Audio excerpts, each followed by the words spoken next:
नमस्कार दर्शक बंधु शुभ सकाल जय जगन्नाथ। आज अगस्ट मास 20 तारिख गुरुवार। आपण को ओडिया ताजा खबर यूट्यूब चैनल ले स्वागत। आसंतु नजर पकाइबा आज सकाळर गुरुत्वपूर्ण 20 टी खबर उपरे। आपण को अनुरोध वीडियो को प्रथम रु शेष जाय संपूर्ण देखंतु एवं वीडियो को लाइक शेयर और सब्सक्राइब निश्चय करंतु। प्रकाश पाइला युक्त 2 वाणिज्य परीक्षा फल पास हार 75% उच्च माध्यमिक शिक्षा परिषद ओडिशा गतकाली वाणिज्य स्ट्रीम्र +2 फलाफल घोषणा करिछि। फलाफल विद्यालय और गणशिक्षा मंत्री समीर रंजन दास घोषणा करथिले। 2020 रे मोट 25,772 छात्र छात्री परीक्षा देइथिले एवं सेथि मध्य 19,318 जन छात्र छात्री पास करिसेंती। मोट पास प्रतिशत होउछि 74.95% होइछि। नयागढ़ जिल्ला रे सर्वाधिक 88.70% छात्र छात्री पास करिसेंती एवं एही जिल्ला रे राज्य रे प्रथम स्थान अधिकार करिछि। देवगढ़ जिल्ला रे सर्वनिम्न 34.17% पास हार रही। राज्य में चलित वर्ष पूर्व अपेक्षा 5% पास हार वृद्धि पाई। सेप्टेम्बर 1 खोली पारे स्कूल। देश और राज्य में कोरोना महामारी व्यापार लगी। यार बेसी प्रभाव छात्र छात्री पाठपढ़ा उपर पड़ी। कौन स्कूल खोली पारना तेणु केन्द्र पक्षर सेप्टेम्बर 1 नवेम्बर जाए पर्यायक्रमे स्कूल खोलने एक नूतन योजना प्रस्तुत करा जाउची। चलित मास शेष सुधा जारी होगा अनलक गाइडलाइन रे एही योजना एक अंश हो पारे बोली चर्चा होउची। किंतु स्कूल किपरि और केबे खोलिबो से नहीं राज्य सरकार चूड़ांत निष्पत्ति छड़ा जिवो बोली सूचना मिली। प्रथम पर्यायर 10 रु द्वादश श्रेणी पिला स्कूल आसिबे। अन्य सेक्शन पिलांक अलग दिन डकाजिवो बोली योजना चली। केंद्र सरकार बड़ निष्पत्ति। वर्तमान सरकारी चाकरी पई एक स्वतंत्र परीक्षा जातीय नियुक्ति एजेंसी परीक्षा करिबो। केंद्र कैबिनेट गतकाली एक गुरुत्वपूर्ण निष्पत्ति नेइछि। एही निष्पत्ति अनुसार देश में सरकारी चाकरी पई केवल गोटे साधारण परीक्षा हेबो। वर्तमान पर्यंत युवक मानकु विभिन्न प्रकार परीक्षा देबाकु पडुतला, किंतु वर्तमान सरकार एही नियम को परिवर्तन करिसेंती। चाकरी पई केवल गोटे परीक्षा हेबो। जातीय नियुक्ति एजेंसी साधारण योग्यता परीक्षा नेबो, जहा कोटी कोटी युवकंकु उपकृत करिबो। केंद्र मंत्री प्रकाश जावड़ेकर कहिसेंती जे सरकारी चाकरी पई युवक मानकु अनेक परीक्षा देबाकु पडुची। याकु शेष करिबा पई केंद्र कैबिनेट एक ऐतिहासिक निष्पत्ति नेइसेंती। साधारण योग्यता परीक्षा करिबा पई जातीय नियुक्ति एजेंसी उपरे केंद्र मंत्री जितेंद्र सिंह कहिसेंती जे साधारण प्रवेशिका परीक्षा सीईटी रो मेरिट लिस्ट 3 वर्ष पई वैध हेबो, जेउंथरे प्रार्थी माने सेमानक योग्यता एवं पसंद आधार रे विभिन्न क्षेत्र रे चाकरी पई आवेदन करि परिबे। एही निष्पत्ति उपरे केंद्र सरकारक सचिव सी चंद्रमौली कहिसेंती जे केंद्र सरकार रे 20 रु अधिक नियुक्ति एजेंसी अछंती। जदियो आमे वर्तमान पर्यंत केवल 3टी एजेंसी रो परीक्षा को स्वाभाविक करूछु, समय सहित आमे भविष्यत रे समस्त नियुक्ति एजेंसी पई साधारण योग्यता परीक्षा करिवु। सरकारी चाकरी रे साधारण प्रवेशिका परीक्षा पई जातीय नियुक्ति एजेंसी स्थापन करिबाकू केंद्र कैबिनेट अनुमोदन मिलिछि। सबु घर को पाइप जोगे मिलिबो पानीय जल। प्रधानमंत्री जल जीवन मिशन प्रसंग में धर्मेंद्र प्रधान एक ट्वीट करिसेंती। से कहिसेंती राज्यर जल संकट दूर करबा पई मोदी सरकार सबुबेले कार्यरत अछंती। राज्यर सबु घर को पाइप जोगे पानीय जल पहुंचाइबा पई लक्ष्य रखा जाइछि। 2024 सुधा देशर सबु घर को पानीय जल पहुंचाइबा लक्ष्य रखा जाइछि।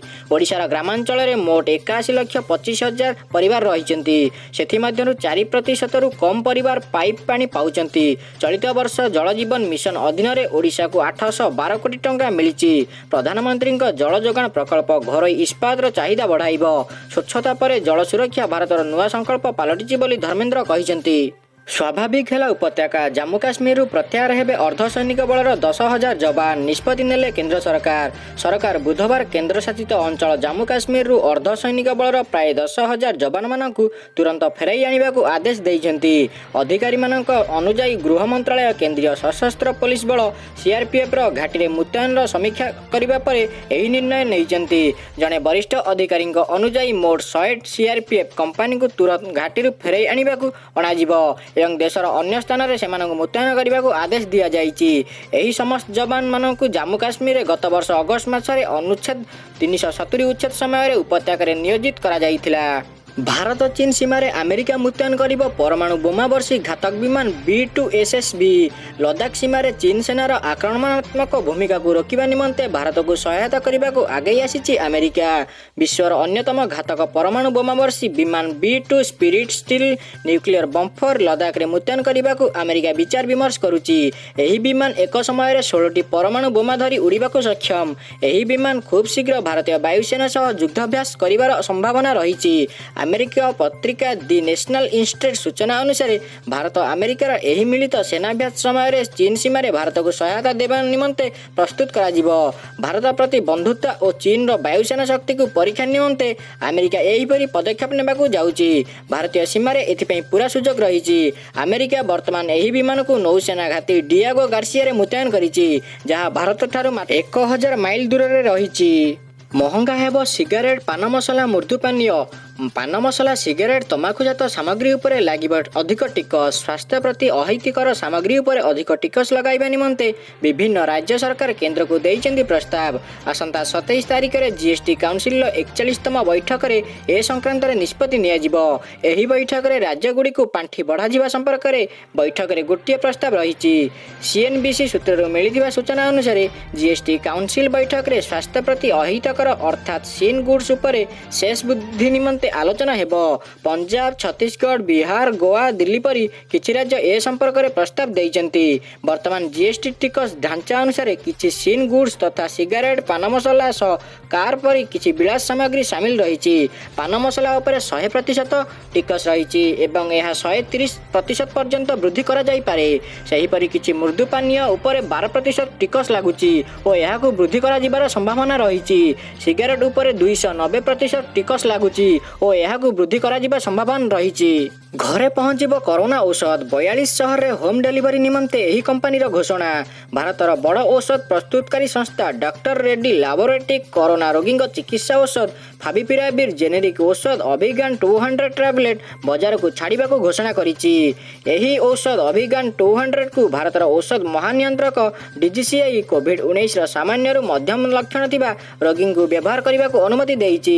ଅଭିଗାନ 200 doctor Reddy, Fujifilm, Toyota chemical company ସହିତ ମିଳିତ ଉଦ୍ୟମରେ ପ୍ରସ୍ତୁତ ହୋଇଛି। ଭାରତରେ ଏହି ଔଷଧର ପ୍ରସ୍ତୁତି ଓ ବିକ୍ରି ଓ ବିତରଣ ନିମନ୍ତେ ବିଧିବଦ୍ଧ ଅନୁମତି ମିଳିଛି। ପ୍ରାଥମିକ ପର୍ଯ୍ୟାୟରେ ଦେଶର 42 ସହରରେ ଏହି ଔଷଧର ହୋମ୍ ଡେଲିଭରି ବ୍ୟବସ୍ଥା ଆରମ୍ଭ ହେବ। ଏଥିପାଇଁ କୌଣସି ପରିବହନ ଶୁଳ୍କ ଦେବାକୁ ପଡ଼ିବ ନାହିଁ। ହେଲ୍ପଲାଇନ୍ ନମ୍ବର 1800-267-0810ରେ କଲ୍ କରି ସକାଳ 9ଟାରୁ ରାତି 9ଟା ମଧ୍ୟରେ ଏହି ଔଷଧ କ୍ରୟ କରାଯାଇପାରିବ। ତେବେ ରବିବାର ଔଷଧ ନିମନ୍ତେ ବୁକିଂ କରାଯିବ ନାହିଁ। ସୁପ୍ରିମକୋର୍ଟଙ୍କ ନିଷ୍ପତ୍ତି। ସୁଶାନ୍ତ ସିଂ ରାଜପୁତଙ୍କ ମୃତ୍ୟୁ ମାମଲାରେ ତଦନ୍ତ କରିବ ସିବିଆଇ। ଏଣିକି ସିବିଆଇ ତଦନ୍ତ କରିବ ଅଭିନେତା ସୁଶାନ୍ତ ସିଂ ରାଜପୁତ ମୃତ୍ୟୁ ମାମଲାର ତଦନ୍ତ। ସିବିଆଇ ତଦନ୍ତ ସଠିକ୍ ବୋଲି ସୁପ୍ରିମକୋର୍ଟ ପକ୍ଷରୁ ନିଷ୍ପତ୍ତି ନିଆଯାଇଛି। ଶୁଣାଣିରେ କୋର୍ଟ ପକ୍ଷରୁ କୁହାଯାଇଛି, ବିହାର ପୋଲିସର ଏଫ୍ଆଇଆର୍ ସଠିକ୍। ମହାରାଷ୍ଟ୍ର ସରକାରଙ୍କୁ ଆଦେଶର ପାଳନ କରିବାକୁ ପଡ଼ିବ। ସୁପ୍ରିମକୋର୍ଟର ଏହି ନିଷ୍ପତ୍ତି ପରେ ମହାରାଷ୍ଟ୍ର ସରକାର ଏବଂ ଅଭିନେତ୍ରୀ ରିୟା ଚକ୍ରବର୍ତ୍ତୀଙ୍କୁ ବଡ଼ ଝଟକା ଲାଗିଛି। 23ରୁ ଆଉ ଏକ ଲଘୁଚାପ ଆଗାମୀ ସପ୍ତାହ ପର୍ଯ୍ୟନ୍ତ ବର୍ଷିବ। ବୁଧବାରଠାରୁ ବଙ୍ଗୋପସାଗରରେ ସୃଷ୍ଟି ହୋଇଥିବା ଲଘୁଚାପ ପ୍ରଭାବରୁ ସାରା ଓଡ଼ିଶା ପ୍ରବଳ ବର୍ଷାରେ ବେହାଲ ହୋଇଥିବା ବେଳେ ଆସନ୍ତା ରବିବାର ବେଳକୁ ଆଉ ଏକ ଲଘୁଚାପ ସୃଷ୍ଟି ହେବାର ଲକ୍ଷଣ ଦେଖାଗଲାଣି। ଏହା ଫଳରେ ଓଡ଼ିଶାରେ ଲାଗି ରହିଥିବା ବର୍ଷା ବିତ୍ପାତ ଆଗାମୀ ପ୍ରାୟ ଏକ ସପ୍ତାହ ପର୍ଯ୍ୟନ୍ତ ଚାଲିବାର ସମ୍ଭାବନା ରହିଛି। ରେଳ ବିଭାଗର ବଡ଼ ପଦକ୍ଷେପ। 5 ଗୁଣା ବଢ଼ିଲା ପ୍ଲାଟଫର୍ମ ଟିକେଟ୍। ବଢ଼ିଲା ପ୍ଲାଟଫର୍ମ ଟିକେଟ୍ ମୂଲ୍ୟ। ପୁନେ ରେଳ ଷ୍ଟେସନରେ ପ୍ଲାଟଫର୍ମ ଟିକେଟ୍ ମୂଲ୍ୟ ବଢ଼ି 50 ଟଙ୍କା କରିଦିଆଯାଇଛି।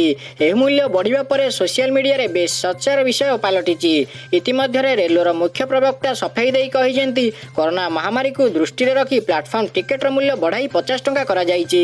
ରେଲୱେ ପ୍ରବକ୍ତା ଟ୍ୱିଟ୍ କରି କହିଛନ୍ତି, କରୋନା ସମୟରେ ଲୋକଙ୍କୁ ରେଳ ଷ୍ଟେସନ ଆସିବା ଉପରେ ରୋକ ଲଗାଇବା ପାଇଁ ବିଭାଗ ତରଫରୁ ଏହିଭଳି ପଦକ୍ଷେପ ଗ୍ରହଣ କରାଯାଇଛି। ଏହାଦ୍ୱାରା ସାମାଜିକ ଦୂରତ୍ୱ ପାଳନ କରାଯାଇପାରିବ। ତେବେ ରେଳ ପ୍ଲାଟଫର୍ମ ଟିକେଟ୍ ମୂଲ୍ୟ ବଢ଼ିବାକୁ ନେଇ ରାଜନୀତି ଜୋର ଧରିଛି। କଂଗ୍ରେସ ନେତା ଦିଗ୍ବିଜୟ ସିଂ ମଧ୍ୟ ମୂଲ୍ୟ ବଢ଼ିବାକୁ ନେଇ ବିଜେପିକୁ ଦଳକୁ ଘେରିଛନ୍ତି। ସେ କହିଛନ୍ତି, କଂଗ୍ରେସ ଶାସନ ବେଳେ ପ୍ଲାଟଫର୍ମ ଟିକେଟ୍ ମୂଲ୍ୟ ମାତ୍ର 3 ଟଙ୍କା ଥିଲା। ବିଜେପି ଶାସନରେ ତାହା 50 ଟଙ୍କା ହୋଇଛି। ସୂଚନାଯୋଗ୍ୟ ଯେ ପ୍ଲାଟଫର୍ମ ଟିକେଟ୍ ମାତ୍ର 2 ଘଣ୍ଟା ପାଇଁ ଭ୍ୟାଲିଡ୍ ହୋଇଥାଏ। ରାଜ୍ୟରେ କୋଭିଡ୍ କଟକଣା ସହ ମନ୍ଦିର ଖୋଲିବାକୁ ଦାବି କଲା ବିଜେପି। ରାଜ୍ୟରେ ମନ୍ଦିର ଖୋଲିବା ବାବଦରେ ରାଜ୍ୟ ସରକାରଙ୍କ ପକ୍ଷରୁ ଏଯାଏ କୌଣସି ପ୍ରକାର ନିଷ୍ପତ୍ତି ନିଆଯାଇ ନାହିଁ। ଏହାଦ୍ୱାରା ରାଜ୍ୟବାସୀଙ୍କ ଧାର୍ମିକ ଭାବାବେଗକୁ ଆଘାତ କରୁଛି ବୋଲି ଅଭିଯୋଗ କରିଛନ୍ତି ରାଜ୍ୟ ବିଜେପିର ସାଧାରଣ ସମ୍ପାଦକ ପୃଥ୍ୱୀରାଜ ହରିଚନ୍ଦନ। ପୃଥ୍ୱୀରାଜ ହରିଚନ୍ଦନ କହିଛନ୍ତି, ମନ୍ଦିର ଖୋଲିବା ନିଷ୍ପତ୍ତି ରାଜ୍ୟ ସରକାରଙ୍କର ବୋଲି ହାଇକୋର୍ଟ କହିଛନ୍ତି, କିନ୍ତୁ ସରକାର ଏଯାଏ କୌଣସି ନିଷ୍ପତ୍ତି ନେଇନାହାନ୍ତି। ଓଡ଼ିଆ ଲୋକଙ୍କୁ ଜଗନ୍ନାଥଙ୍କ ଠାରୁ ଦୂରେଇ ରଖିବାର ଉଦ୍ଦେଶ୍ୟ କ'ଣ? କରୋନା ମହାମାରୀ ପାଇଁ ହୋଇଥିବା ଲକଡାଉନ ଏବଂ ସଟଡାଉନରେ ଦେଶରେ ସମସ୍ତ ଧାର୍ମିକ ଅନୁଷ୍ଠାନ ବନ୍ଦ ରହିଥିଲା। ପରେ ଦେଶର ଅନଲକ୍ ପ୍ରକ୍ରିୟା ଆରମ୍ଭ ହେବା ପରେ କୋଭିଡ୍ ନିୟମକୁ ପାଳନ କରି ଦେଶରେ ଧାର୍ମିକ ଅନୁଷ୍ଠାନଗୁଡ଼ିକୁ ଖୋଲିବା ପାଇଁ କେନ୍ଦ୍ର ସରକାର ଅନୁମତି ଦେଇଥିଲେ। ମାତ୍ର ଓଡ଼ିଶାରେ ବଢ଼ୁଥିବା ସଂକ୍ରମଣକୁ ଦୃଷ୍ଟିରେ ରଖି ରାଜ୍ୟ ସରକାର ମନ୍ଦିର ନ ଖୋଲିବାକୁ ଗାଇଡଲାଇନ୍ ଜାରି କରିଥିଲେ। ଅନଲକ୍ ପ୍ରକ୍ରିୟାରେ ବଡ଼ ବଡ଼ ବ୍ୟବସାୟ ପ୍ରତିଷ୍ଠାନ, ମଲ୍ ଆଦି ଖୋଲିବା ପରେ ରାଜ୍ୟରେ ମନ୍ଦିର ଖୋଲିବା ନେଇ ଉଚ୍ଚାଳନ ନ୍ୟାୟାଳୟରେ ଜନସ୍ୱାର୍ଥ ମାମଲା ରୁଜୁ ହୋଇଥିଲା। ଏହାର ରାୟ ଶୁଣାଇ ଉଚ୍ଚ ନ୍ୟାୟାଳୟ ମନ୍ଦିର ଖୋଲିବା ନିଷ୍ପତ୍ତି ରାଜ୍ୟ ସରକାରଙ୍କ ଉପରେ ନ୍ୟସ୍ତ କରିଥିଲେ। ବଢ଼ିଲା ହୋମଗାର୍ଡଙ୍କ ପ୍ରାପ୍ୟ। ରାଜ୍ୟରେ କାର୍ଯ୍ୟରତ ଥିବା ସମସ୍ତ ହୋମଗାର୍ଡମାନଙ୍କ ଦୈନିକ ପ୍ରାପ୍ୟ ବୃଦ୍ଧି କରାଯାଇଛି। ଏଣିକି ଦୈନିକ 533 ଟଙ୍କା ପ୍ରାପ୍ୟ ପାଇବେ ହୋମଗାର୍ଡ। 2020 ଜାନୁଆରୀରୁ ପିଛଲା ଭାବେ ଏହା ଲାଗୁ କରିବାକୁ ହାଇକୋର୍ଟ ନିର୍ଦ୍ଦେଶ ଦେଇଛନ୍ତି। 3 ମାସ ମଧ୍ୟରେ ସମସ୍ତ ବକେୟା ବର୍ଦ୍ଧିତ ପ୍ରାପ୍ୟ ଦେବାକୁ ନିର୍ଦ୍ଦେଶ ଦିଆଯାଇଛି, ଯାହାଫଳରେ ଉପକୃତ ହେବେ ରାଜ୍ୟର 17,000 ହୋମଗାର୍ଡ। ଅନଲକ୍ 3 ହୋଟେଲ ଖୋଲିବାକୁ କେଜରିୱାଲ ସରକାର ଅନୁମତି। ଜିମ୍ ରହିବ ବନ୍ଦ। କେଜରିୱାଲ ସରକାର ଅନଲକ୍ 3 ଅଧୀନରେ ଦିଲ୍ଲୀରେ ହୋଟେଲ ଖୋଲିବାକୁ ଅନୁମତି ଦେଇଛନ୍ତି। ତେବେ ଜିମ୍ ଖୋଲିବା ଉପରେ ପ୍ରତିବନ୍ଧକ ଜାରି ରହିବ। ସରକାର ସାପ୍ତାହିକ ବଜାରକୁ ମଧ୍ୟ ଅନୁମୋଦନ ଦେଇଛନ୍ତି। ଦିଲ୍ଲୀ ବିପର୍ଯ୍ୟୟ ପରିଚାଳନା ପ୍ରାଧିକରଣରେ ବୈଠକରେ ଏହି ନିଷ୍ପତ୍ତି ନିଆଯାଇଛି।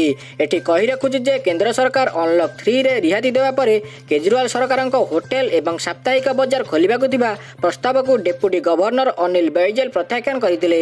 ଉପମୁଖ୍ୟମନ୍ତ୍ରୀ ମନୀଷ ସିସୋଡିଆ କେନ୍ଦ୍ର ଗୃହମନ୍ତ୍ରୀ ଅମିତ ଶାହଙ୍କୁ ଏକ ଚିଠି ଲେଖି ଲେଫ୍ଟନାଣ୍ଟ ଗଭର୍ଣ୍ଣରଙ୍କୁ ତାଙ୍କ ନିଷ୍ପତ୍ତି ପ୍ରତ୍ୟାହାର କରିବାକୁ ନିର୍ଦ୍ଦେଶ ଦେବା ପରେ ଅନୁରୋଧ କରିଥିଲେ।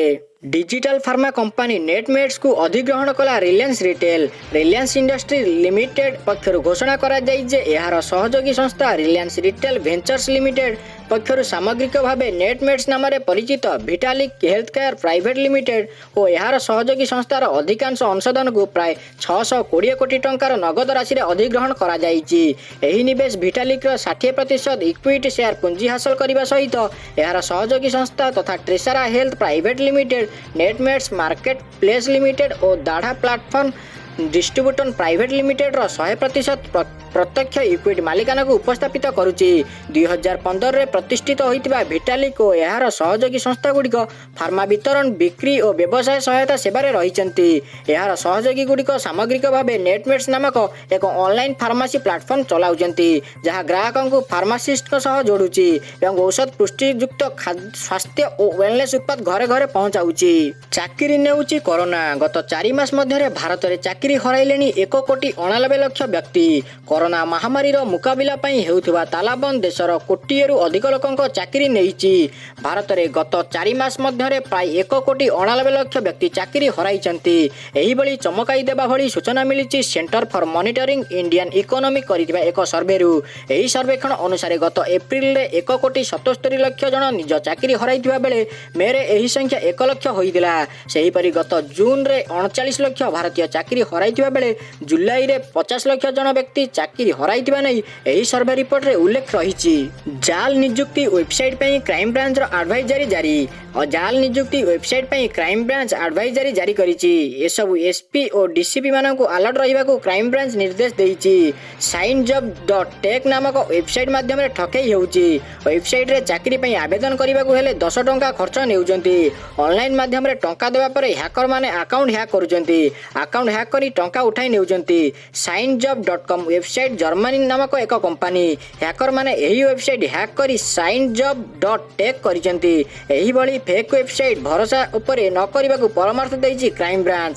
अचानक प्ले स्टोर रु गायब होई गला गूगल पे। विब्रत होई यूजर्स करूचंती ट्वीट। गूगल पे स्टोर रु भारतर लोकप्रिय डिजिटल पेमेंट ऐप गूगल पे अचानक अनेक घंटा पर्यंत गायब होई जाइतिला, जहां अनेकंक व्यवहारकारी मानक पई समस्या सृष्टि करिछि। उपभोक्ता माने सोशल मीडिया रे मध्य एही विषय रे अभियोग करिसंती। जदियो वर्तमान गूगल पे प्ले स्टोर को फेरिछि। वर्तमान प्ले स्टोर रे गूगल पे अपडेट रो तारीख मध्य 17 अगस्त बोली देखा जाउछि। तेबे गूगल पे एहा ऊपर कोनोसी मत देई नाही। सूचना अनुसार एसबीआई और यूपीआई रे सर्भर डाउन हेबा कारण गूगल पे एवं फोन पे भली ऐप दीर्घ समय धरी बंद रहितिला। जदियो वर्तमान समय रे कोनोसी असुविधा नाही। आहुरी मध्य खबर रहिछि जे गूगल आसंता वर्ष सुधा एक डिजिटल बैंक खोलिबाकू जाउछि। एथिपई गूगल बैंक सहित अंशीदार रहिबो। गूगल डिजिटल बैंक प्रथमे अमेरिका रे आरंभ हेबो। एथिपई बीबीवीए एवं बीएमओ परि अमेरिका बैंक गुडिक सहित आलोचना चलीछि। रिपोर्ट रे कुहा जाइछि जे बैंक व्यवहारकारी मानक अकाउंट को परिचालना करिबो, जदियो पेमेंट गूगल पे ऐप माध्यम रे हेबो। धोनी को फेयरवेल मैच आयोजन पई बीसीसीआई इच्छुक। भारतर पूर्वतन अधिनायक तथा wicket keeper batsman Mahendra Singh Dhoni को फेयरवेल मैच आयोजन पई भारतीय क्रिकेट बोर्ड इच्छुक थिबा नै जातीय गणमाध्यम को सूचना दैछन्ती बीसीसीआई रो जने वरिष्ठ अधिकारी। ତାଙ୍କ ମତ ଅନୁସାରେ ବିସିସିଆଇର କିଛି ଜଣ ସଦସ୍ୟ ଧୋନିଙ୍କ ସହ ତାଙ୍କ ଫେରୱେଲ୍ ମ୍ୟାଚ୍ ସମ୍ପର୍କରେ ଆଲୋଚନା କରିବେ ଏବଂ ଏହାପରେ ଏହି ମ୍ୟାଚ୍ ସମ୍ପର୍କରେ ନିଷ୍ପତ୍ତି ନିଆଯିବ। ପୂର୍ବରୁ ଝାଡ଼ଖଣ୍ଡର ମୁଖ୍ୟମନ୍ତ୍ରୀ ହେମନ୍ତ ସୋରେନ ଏବଂ ପୂର୍ବତନ ଭାରତୀୟ କ୍ରିକେଟର ମଦନ ଲାଲ ମଧ୍ୟ ଧୋନିଙ୍କୁ ଫେରୱେଲ୍ ମ୍ୟାଚ୍ ଦେବା ନିମନ୍ତେ ମତ ପ୍ରକାଶ କରିଥିଲେ। ସିପିଏଲ୍ର 2020 ସଂସ୍କରଣ ଉଦ୍ଘାଟିତ ପ୍ରଥମ ମ୍ୟାଚ୍ରେ ନାଇଟ୍ ରାଇଡର୍ସ ବିଜୟୀ। କରୋନା ମହାମାରୀ ମଧ୍ୟରେ ନିକଟରେ ଆନ୍ତର୍ଜାତିକ କ୍ରିକେଟ ପ୍ରତ୍ୟାବର୍ତ୍ତନ କରିସାରିଛି। ଏବେ ଟି20 କ୍ରିକେଟ ଲିଗ୍ ମଧ୍ୟ ଆରମ୍ଭ ହୋଇଯାଇଛି। ଆସନ୍ତା ସେପ୍ଟେମ୍ବରରେ ବିଶ୍ୱର ବ୍ୟୟବହୁଳ ଟି20 କ୍ରିକେଟ ଟୁର୍ଣ୍ଣାମେଣ୍ଟ IPL ଆରମ୍ଭ ହେବ। ତେବେ IPL ପୂର୍ବରୁ କାରାବିଆନ୍ ପ୍ରିମିୟର ଲିଗ୍ ଆରମ୍ଭ ହୋଇଯାଇଛି। ଉଦ୍ଘାଟନୀ ମ୍ୟାଚ୍ରେ ବଲିଉଡ୍ ଅଭିନେତା ଶାହରୁଖ ଖାନଙ୍କ ଦଳ ତିନିଦେବାଦ ନାଇଟ୍ ରାଇଡର୍ସ ବିଜୟୀ ହୋଇଛି। ବର୍ଷା କାରଣରୁ ଏହି ମ୍ୟାଚ୍କୁ 17 ଓଭର ବିଶିଷ୍ଟ କରାଯାଇଥିଲା। ଟସ୍ ଜିତି ଗୁଆନ ଆମାଜନ ୱାରିୟର୍ସ 17 ଓଭରରେ 5 ୱିକେଟ୍ ହରାଇ 144 ରନ୍ କରିଥିଲା। ଦଳ ପକ୍ଷରୁ ସିମରନ୍ ହେଟମେୟାର 63 ରନ୍ରେ ଅପରାଜିତ ଇନିଂସ୍ ଖେଳିଥିଲେ। ପ୍ରତିପକ୍ଷ ନାଇଟ୍ ରାଇଡର୍ସର ସ୍ପିନର ସୁନୀଲ ନାରିନ୍ 2ଟି ୱିକେଟ୍ ନେଇଥିଲେ। ଜବାବରେ ନାଇଟ୍ ରାଇଡର୍ସର 16.4 ଓଭରରେ 6 ୱିକେଟ୍ ହରାଇ ବିଜୟ ଲକ୍ଷ୍ୟ ହାସଲ କରିନେଇଥିଲା। ନାଇଟ୍ ରାଇଡର୍ସ ପକ୍ଷରୁ ଓପନର ନାରିନ୍ 28 ବଲ୍ରୁ 50 ରନ୍ର ବିସ୍ଫୋରକ ବ୍ୟାଟିଂ କରିଥିଲେ। ଏହା ମଧ୍ୟରେ 2 ଚୌକା ଓ 4 ଛକା ସାମିଲ ଥିଲା। ଅଲରାଉଣ୍ଡ ପ୍ରଦର୍ଶନ ପାଇଁ ଶାହରୁଖ ଖାନଙ୍କ ଦଳକୁ ଜିତାଇବାରେ ମୁଖ୍ୟ ଭୂମିକା ଗ୍ରହଣ କରିଥିବା ନାରିନ୍ ମ୍ୟାଚ୍ର ଶ୍ରେଷ୍ଠ ଖେଳାଳି ବିବେଚିତ ହୋଇଥିଲେ। ଆଜି ପାଇଁ ସକାଳର ଖବର ଏତିକି। ରହୁଛି, ନମସ୍କାର।